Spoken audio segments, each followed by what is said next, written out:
हाय.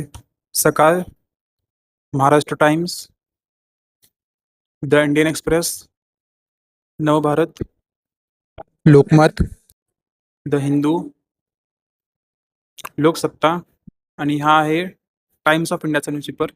मी जेवढे काही पण न्यूजपेपर तुम्हाला दाखवले ना, तर त्या प्रत्येक न्यूजपेपरमध्ये ना फ्रंट पेज किंवा मेन पेजवरती ना मोदीजींची जाहिरात आहे. ठीक आहे. आता त्या जाहिरातीच्या प्रत्येक जाहिरातीच्या खाली आहे ना एकनाथ शिंदेजींचा फोटो आहे. ठीक आहे. हे बघा दिसतंय. तर मला ना श्री एकनाथ संभाजी शिंदे उपमुख्यमंत्री महाराष्ट्र राज्य, तर ह्यांना एक मला प्रश्न विचारायचा आहे.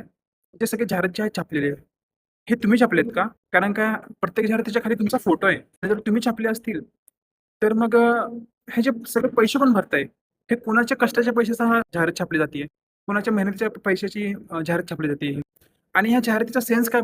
लॉजिक काय या गोष्टीचं? तुम्ही एवढे सगळे जाहिराती करताय, त्यांच्या वाढदिवस असेल, काहीही असेल, पण तुम्ही एका माणसाची जाहिरात एवढ्या सगळ्या न्यूजपेपरमध्ये छापली आहे, तर ह्याची एवढी काय गरज आहे? मला प्रश्न पडलाय. कुणाच्या पैशाने तुम्ही छापताय सगळं? प्लीज मला उत्तर दिलं तर बरं होईल. आणि हा जो प्रश्न आहे ना, तो बोलतोय तर मी एकटा, पण हा प्रश्न सगळ्या महाराष्ट्र राज्याचा आहे. ठीक आहे.